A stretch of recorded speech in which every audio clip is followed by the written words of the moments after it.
So,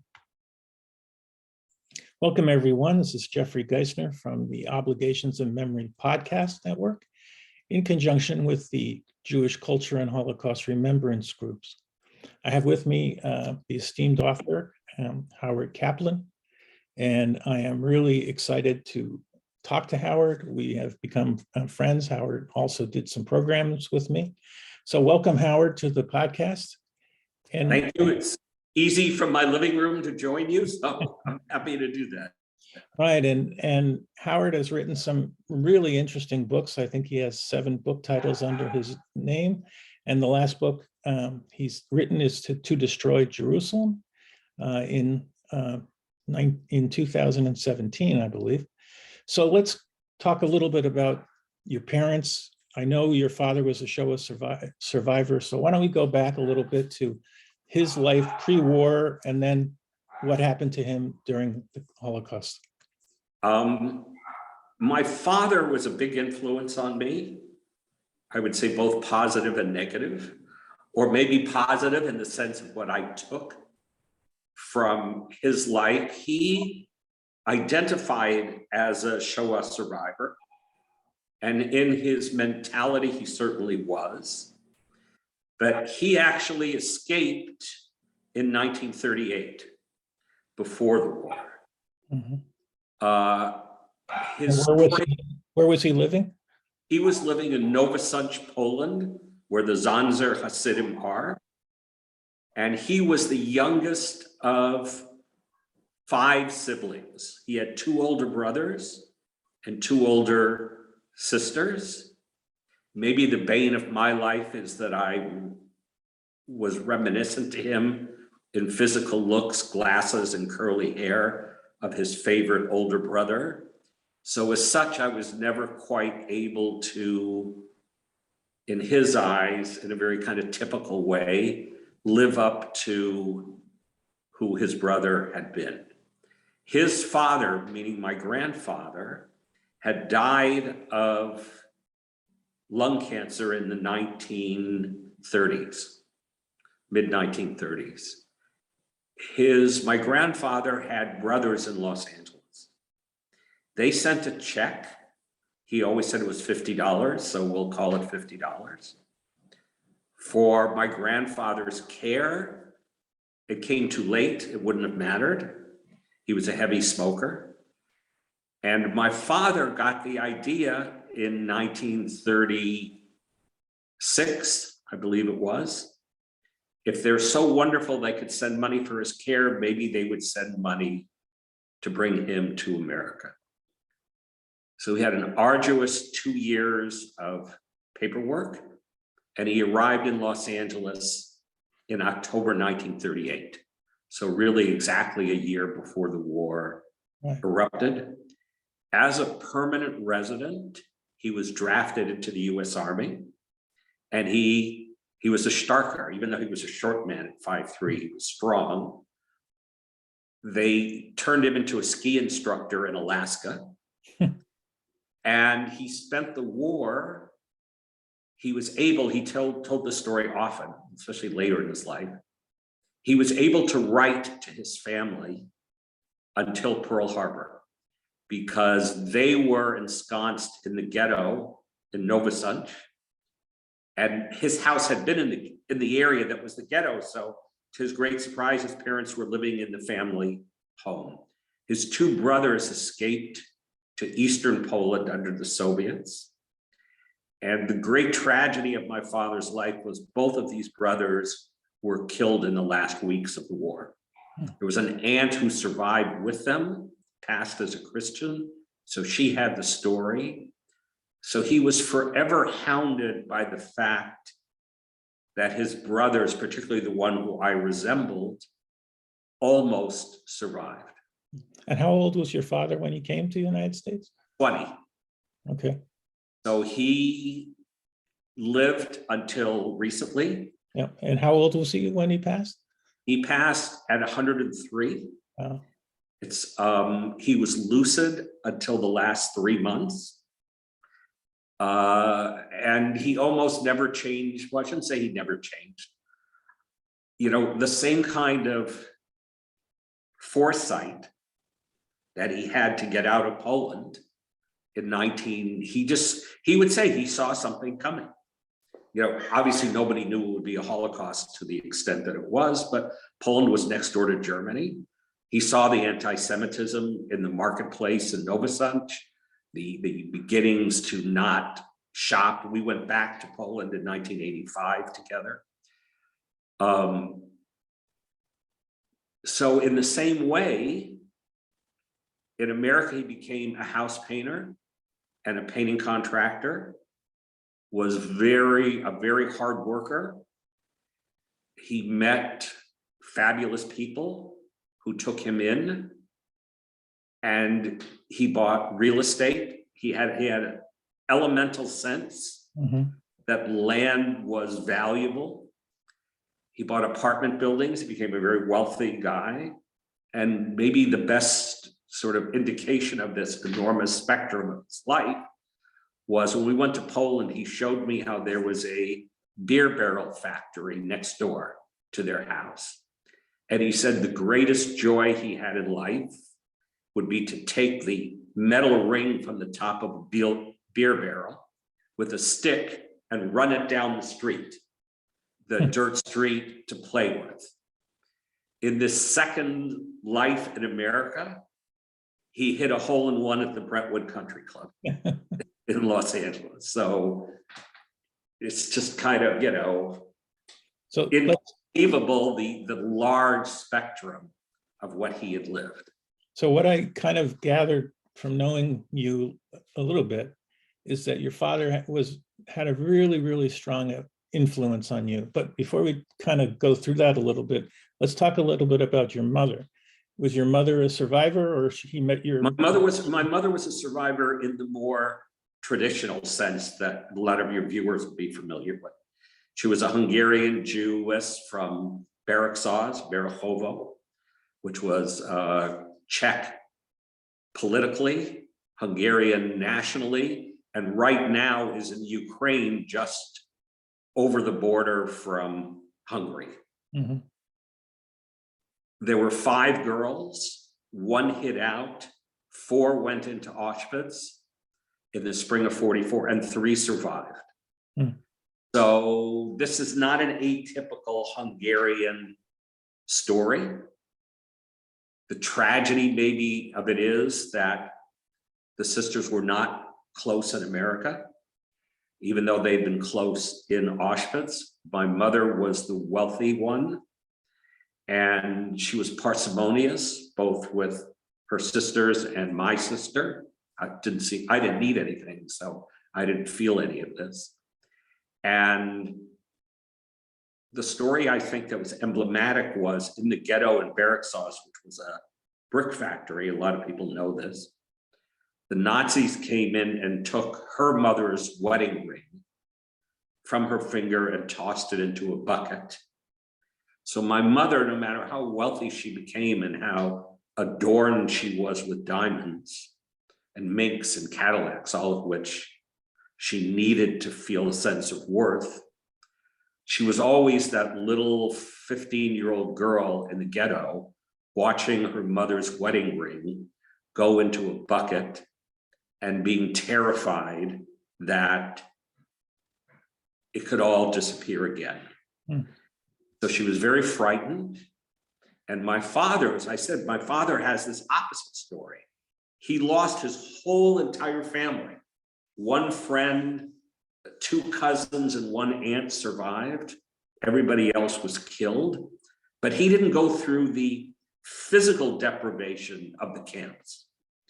So his mentality was both of an immigrant to America who'd seen the best and made the best of things, and of someone who constantly suffered and dreamed about his dead family. We did video testimony near the end of his life when he was 100 already, and he was very sharp.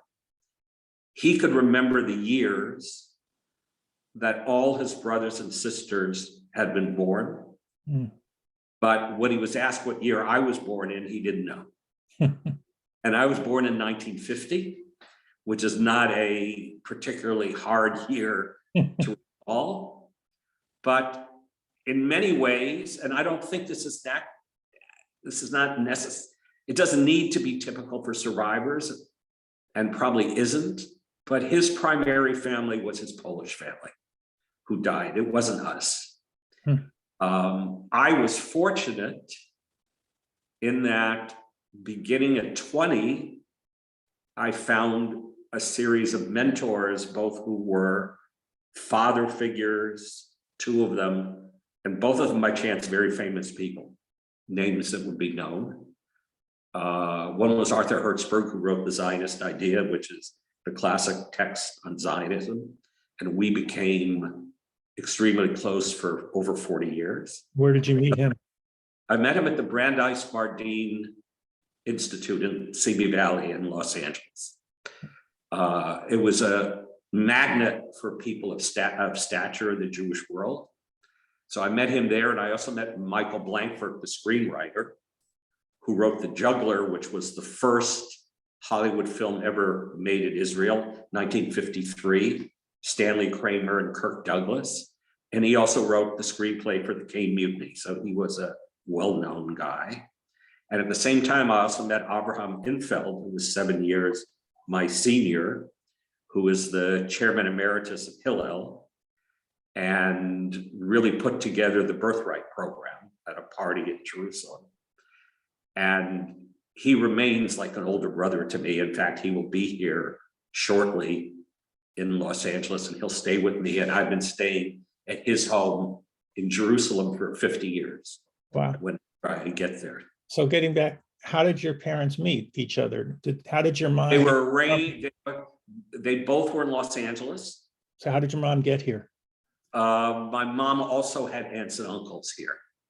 And they met in a dentist office. It was a shidduch between the two families who knew each other. That's very funny.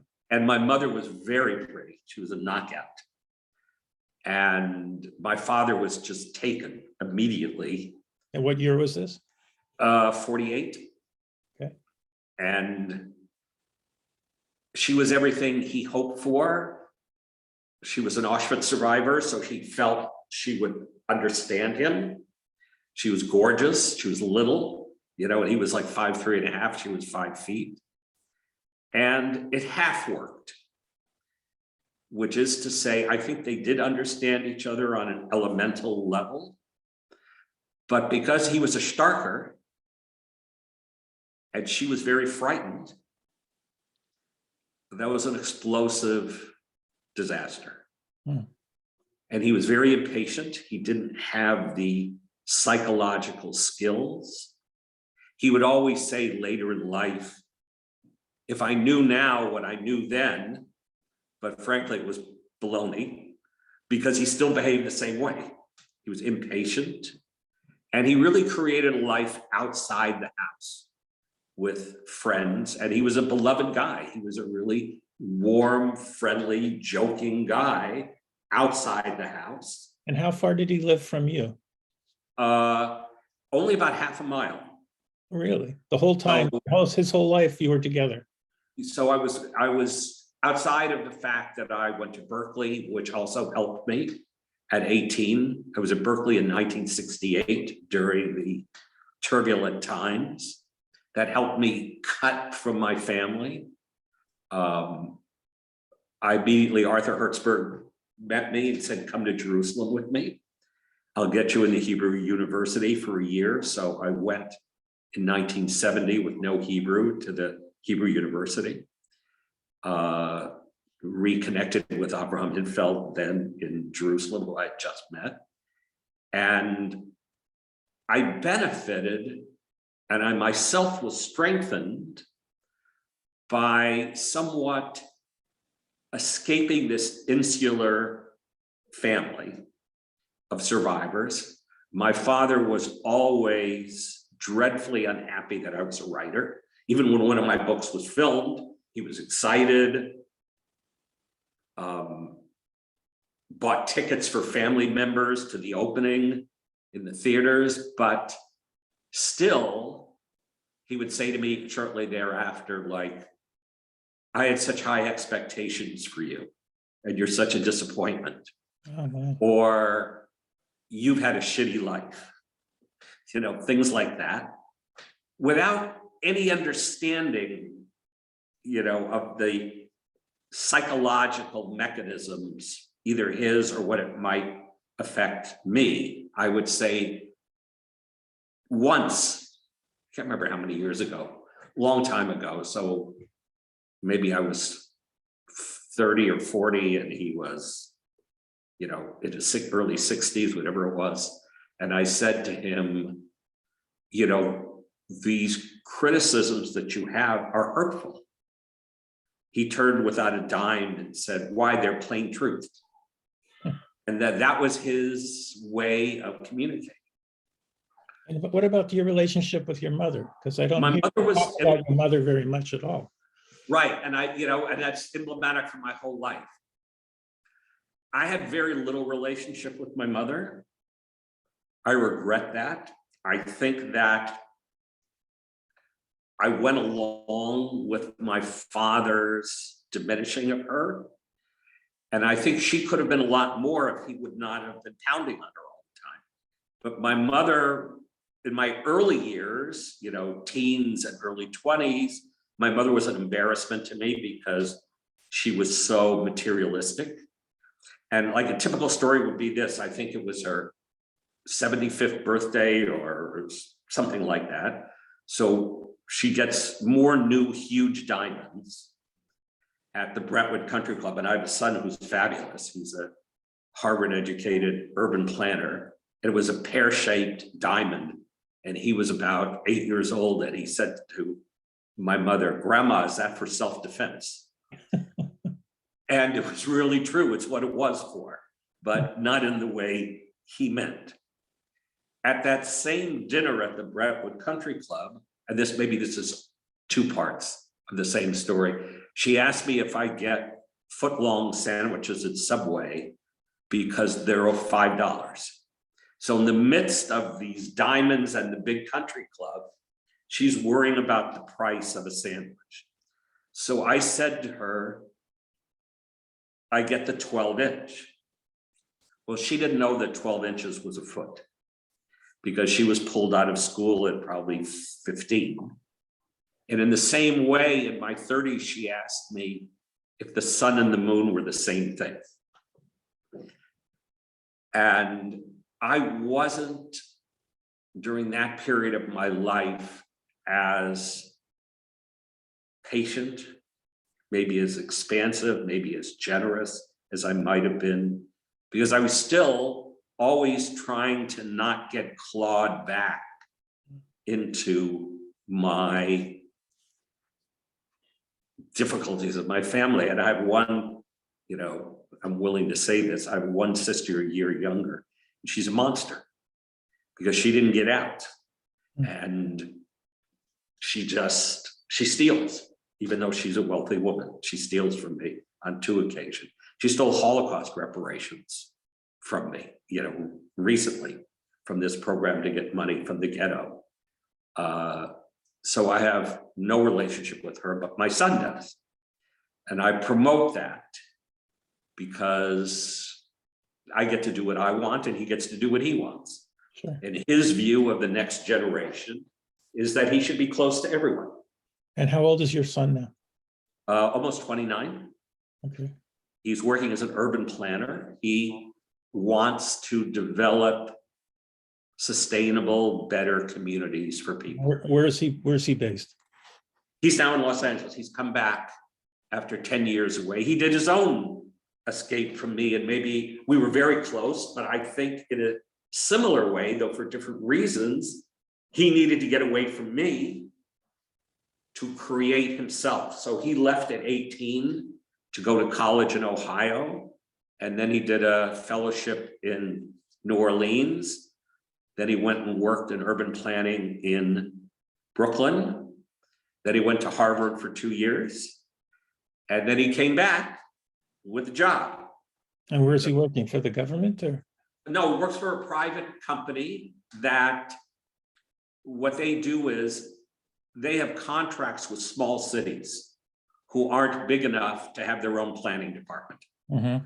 So San Bernardino, South Pasadena, Moore Park, places like this in Southern California. So how did you meet your wife? At Shavuot, at Temple. I'm divorced. I've been divorced a long time, but a friend brought her, and then he came up to me and he said, she's into hiking and causes. He was a Beverly Hills boy. And he goes, it's probably better for you. And he was right. So it sounds like you have some trauma. Now, I've studied and I personally have intergenerational survivor trauma. And I know you're friendly with Dr. Dana Schrager, who you grew up with.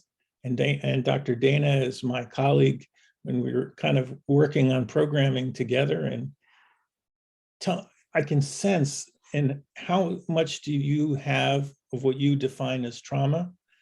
And well, here's what happened to me. Comes from your survivor parents? And I'm a little surprised by it. I think I was stronger in my 20s through 40s than in my 50s and above. I think this ability to separate from the family and travel around the world. I went twice to the Soviet Union, and I was one of the first people ever in 1971 to meet with the refuseniks in Moscow. I've written for the National Library of Israel about this. On my second trip, I was arrested by the KGB. I was interrogated for 4 days, arrested in Ukraine of all places, in Kharkov, which is now in the news as Kharkiv. The Ukrainian, changed the names back. I went to Syria. I wrote a novel about Syria. That's the one that was filmed, about the Syrian Jewish community. So I wanted to raise issues of Jews in dire straits. So I was pretty solid during those years. Now, as my father lived a long life, in my later years, I spent a lot more time with him because he needed me more than he did when he was running around the country club, particularly in the last decade or so. And he wasn't nice. At one point, he disinherited me completely because he thought I was a gambler because I was involved in the stock market. And what all this was about, and I actually did quite well in the stock market, what all this was I could not be this brother who almost survived for him. So for me, my later decades were always a struggle between a certain amount of resentment. I felt enough already. He never changed. The drumbeat never, he didn't move with the times. He was very close with his large conservative temple. And when they hired a woman cantor, he said they must be desperate. He just couldn't. And he continued with my son in the same way. My son is living with his girlfriend. My son came from a divorced family, so his own intergenerational trauma, he just told me recently, is he's maybe a little too cautious and doesn't want to make a mistake. So he's not in such a hurry to get married, but they will get married in time. So is she Jewish, if I may ask? Not only, you want to talk about funny stories, the way life happens. They met in Brooklyn on a dating app. Okay. She's from West LA. Her mother had been a student of mine when I taught at a Hebrew high school, LA Hebrew High School, many decades ago. So they're a very good fit. And they're liberals. They're real liberals in every way, shape, and form. And that goes to Israel and the Palestinians and to Black Lives Matter and to the whole spectrum.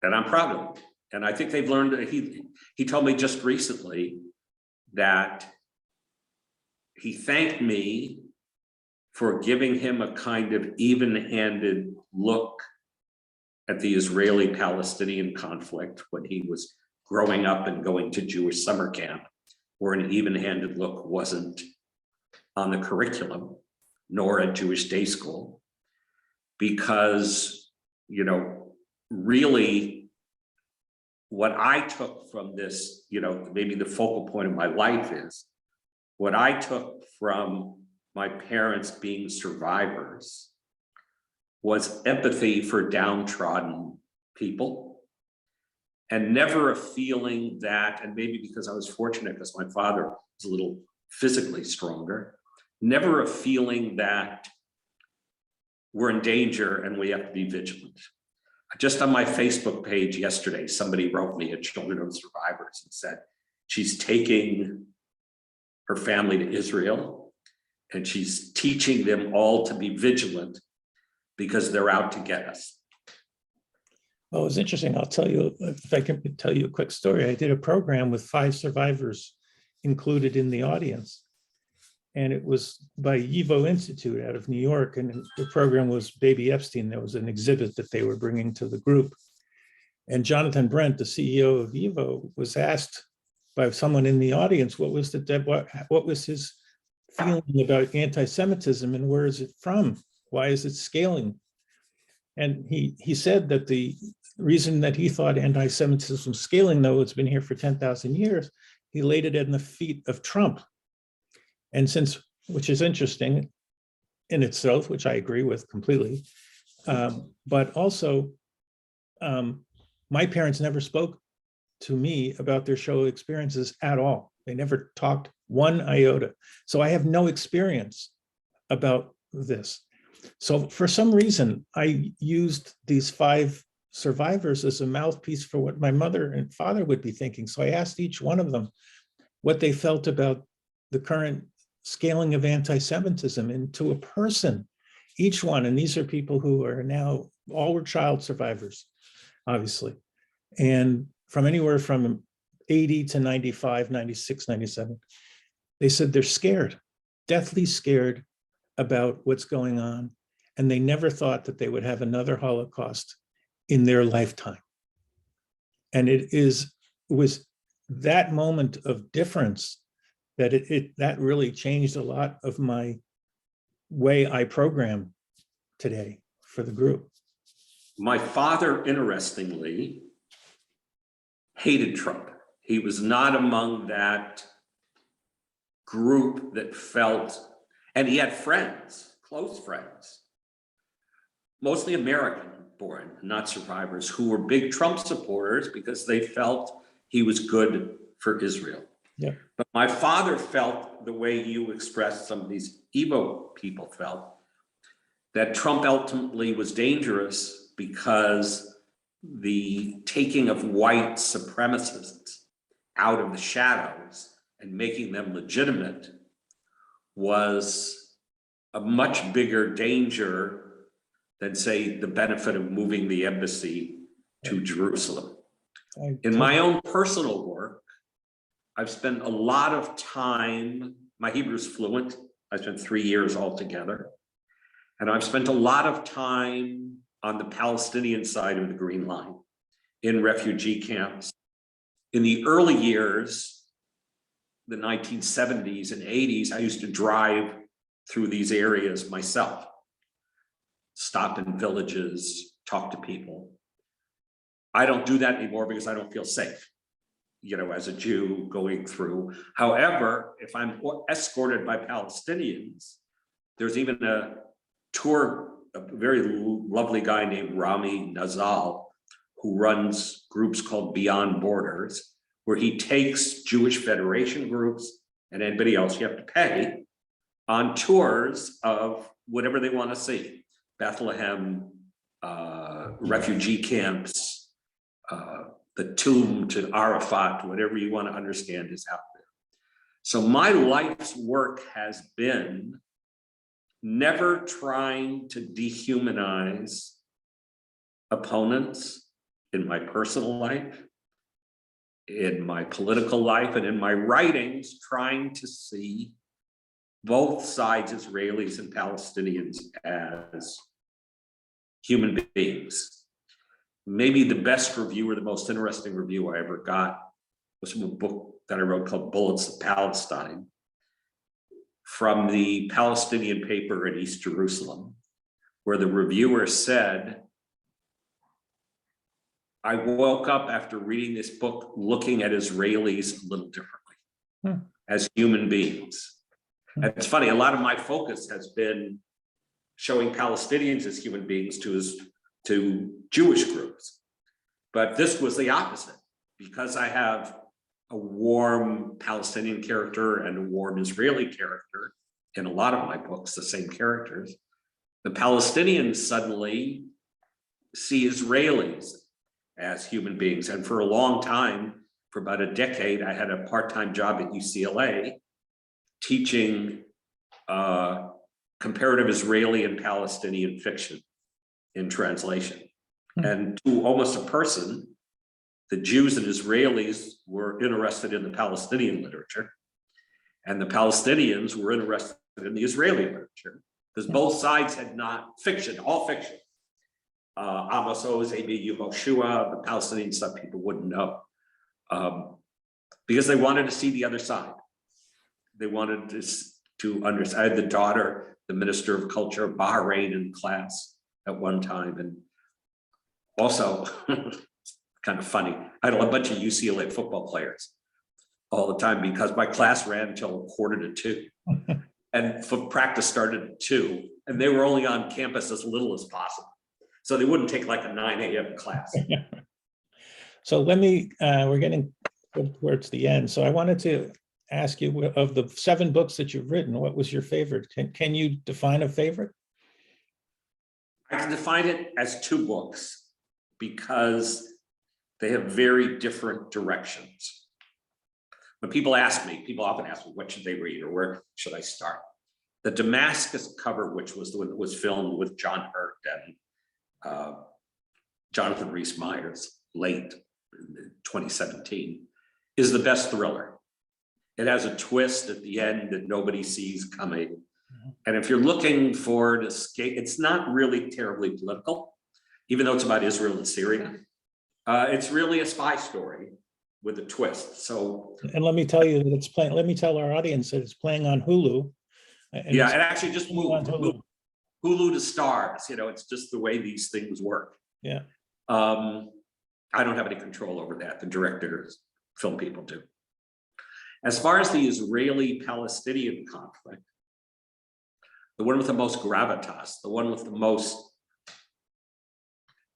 opening an understanding of how both sides look, is this more recent one, To Destroy Jerusalem. It's about a plot to destroy Jerusalem and whether Israelis and Palestinians are going to work together to cease that. I'm often looking for a plot theme where the two sides can work together. So you wrote that in 2017. Are right. you working on something now? I'm working on something now. I'm almost finished. I met an interesting guy named Brooks Newmark, who is a former member of the British Parliament, member of the House of Commons. He read the Damascus cover and somehow found me, and then he was in LA. He travels a lot. And he says, you have to go back to Syria. Now, I've been in Syria, but he didn't mean physically. He meant to write about the Syrian civil war. So this has very little to do with Israel, has something to do with Israel, because Israel was concerned about the chemical weapons, you know, that could be launched. So I'm near the end of writing a book that I think is going to be called The Syrian Sunset, about the Syrian civil war and how the failure of the West to stop Putin in Syria encouraged him to go Putin to places like Crimea and the Ukraine. Now, I think Biden's ended up, I think the Americans started slow in helping the Ukrainians, but they've really ratcheted it up now in a serious way. So I think finally the West is starting to stand up to Putin in a way they didn't in Syria. Mm-hmm. And in the novel, you'll see how the costs. So when do you think, when is the publishing? When do you think you'll be? I'm just talking to some people now. I'm not quite finished, but I have enough done that I can show it to people. So I'm just in that stage. Okay, well, I want to thank you, Howard, and I want to let everyone know that this is really part one of our two-part interview. Howard's going to tell us more about his process, how he does his research. He'll tell us, for those of you in the group and are listening to the podcast and who wanted to publish, how perhaps it's either a no-sum game or it's a hard won game. But I want to thank you, Howard, for coming on board. I want you, all of us, to know that he has quite a number of books. To Destroy Jerusalem is his latest, The Spy's Gamble, and what I found to be loved was his film Damascus Cover, based on the book Damascus Cover. So thanks, Howard. I appreciate you being with us for the Obligations of Memory podcast. Thank you very much.